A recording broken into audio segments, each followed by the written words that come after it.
بيبدأ فيلمنا مع السيد هولمز وهو المحقق الشهير، وبعد فترة طويلة قضاها السيد هولمز في حل القضايا قرر أخيرا إن هو يكتب مذكراته، وبيختار واحدة من أهم القضايا اللي قدر يحلها، وبيبدأ يفتكر أحداثها علشان يكتبها، وبيبدأ يتذكر مستر كيرمونت أول مرة جاله فيها وحكاله عن القضية بتاعته ومشكلته مع زوجته. مستر هولمز بيرحب بيه وبيديله الكارت بتاعه وبيبدأ يسمعه، فبيحكي له عن آن مراته وإن هو عنده مشاكل معاها، وبيبدأ يقول له إن مراته فقدت طفلها الأول وهي حامل في 3 شهور، وفقدت الطفل الثاني وهي حامل في 4 شهور، وإن هو حاول يخرجها من حزنها بأكتر من طريقة، ومنهم إن هو خلاها تاخد دروس في آلة اسمها الأرمونيكا لأن هي كانت بتحب الموسيقى، ولكن موضوع الأرمونيكا ده جاب نتائج عكسية لحد ما سمعتها في مرة وهي بتنادي على أولادنا اللي ماتوا، ولما واجهتها أنكرت فمنعتها إن هي تاخد دروس في الأرمونيكا. مستر هولمز بيوقفه هنا وبيقول له إن الموضوع ده طبيعي جدا، دي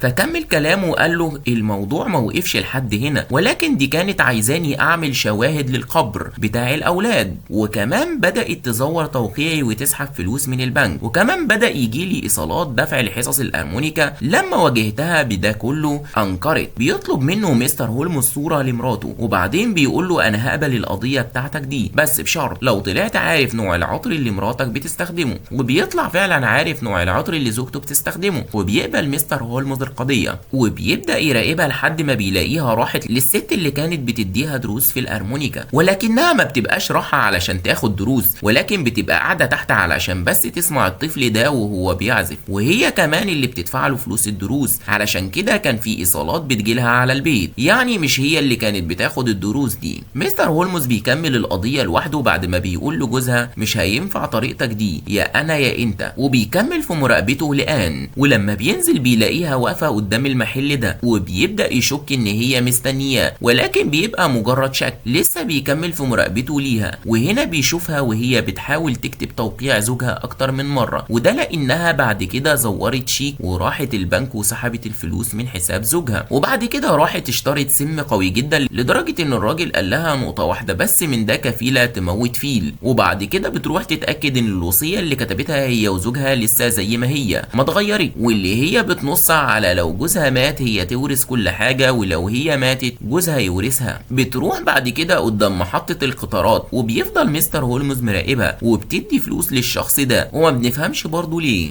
هنا بقى بيكون اللقاء الأول ما بين مستر هولمز وآن، ولما بيلاقيها مستغربة كده إن في نحلة واقفة على إيديها، فبيقول لها إن النحلة دي يعني مفكراها وردة، وده بسبب نوع العطر اللي هي بتستخدمه، وبيستأذنها يقعد كده بلطف، وبيقعد مستر هولمز وبعدين بيبدأ يستعرض ويفتح مواضيع معاها، ويقول لها ان النباتات اللي جنبها دي نباتات نادرة جدا، وبيقول لها اهم الاماكن اللي بتبقى موجودة فيها النباتات دي، وبتستغرب آن وبتقول له انت عندك معلومات كتير جدا. فبيقول لها مستر هولمز لا وممكن كمان اعرف تاريخك من كف ايديكي. بتوافق انها تديله كف ايديها، وبيبدأ يقرا وبيقول طبعا معلومات كتير حقيقية، يعني مثلا بيقول لها انت كنتي بتحبي اشخاص معينين، ولكن الاشخاص دول فرقوكي، ولكن لسه حبهم ليه مكان في قلبك، وحبهم اللي لسه موجود في قلبك ده هيوديكي على فين مش عارف. هنا بقى قامت فاتحه الشنطه بتاعتها ومطلعه الكارت بتاع مستر هولمز، وقالت له ان هي عارفه هو مين، وعارفه ان جوزها هو اللي جابه. مستر هولمز هنا بيقول لها هو كمان عارف هي مين، وعارف عنها حاجات كتير، عارف ان جوزها بعدها عن الموسيقى اللي هي كانت بتحبها، ورفض يعمل شواهد على قبر اولادها، وعارف كمان ان هي زورت توقيعه وسحبت فلوس من البنك، وكمان اشترت سم، وكل ده بيؤدي الى نتيجة واحدة ان انت عايزة تقتلي جوزك. ولكن في حاجتين اتنين بس خلوني اعتقد اني انا غلط. اول واحدة لما استنيتيني قدام المحل ده، واكيد انت مش واقفة تتفرجي على حيوان محنط. وتاني حاجة في محطة القطار الراجل كانت هدومه متبهدلة، وواضح ان هو شغال شغلانة زي ما تقولي كده مثلا بيعمل شواهد للقبور اللي بيتكتب عليها اسماء الموتى، وغير نبرة صوته وبعدين قال لها علشان يعمل شواهد لاسماء ولادك وكمان ليكي، بس اللي انا مش فاهمه ليه خليتيني احس ان انت عايزه تقتليه. فان قالت له انا لما لقيت الكارت بتاعك زعلت من جوزي جدا، يعني تخيل جوزي مش عارفني لدرجه ان هو جايب لي محقق علشان يعرف انا فيا ايه، وبعدين اقتنعت ان لو في حد هيفهمها فهيفهمني وهو مستاء علشان انا بكلم ولادي، ولكن هو مش فاهم هما مش بعيد عني، هما على الجانب الاخر، وانا هنا ما كملتش انا هنا وقال لها وحيدة، فاستغربت كده. فقال لها مستر هولمز ان هو عايش حياته كلها وحيد. وهنا انا عرضت عليه عرض في صيغة الطلب وقالت له ما تعرفش مكان لروحين يعيشوا فيه وحيدين؟ والسؤال ده معناه يعني ان آن هي عايزة تعيش معاه باقي عمرها علشان تبقى وحيدة براحتها، ويكون في حد قادر يفهم وحدتها دي زي مستر هولمز. لكن مستر هولمز هنا بيتردد شوية وبعدين بيقول لها انت عندك زوجك وزوجك بيحبك، يعني بمعنى اصح رفض الطلب. طلعت آن السم من الشنطة وفضيته على الارض وبعد كده شكرته ومشيت. ولكن بيتفاجئ تاني يوم ان آن انتحرت بس بطريقة تانية. وبيخلص الفيلم وبيبقى في سؤال ضمني هنا صعب اجابته جدا،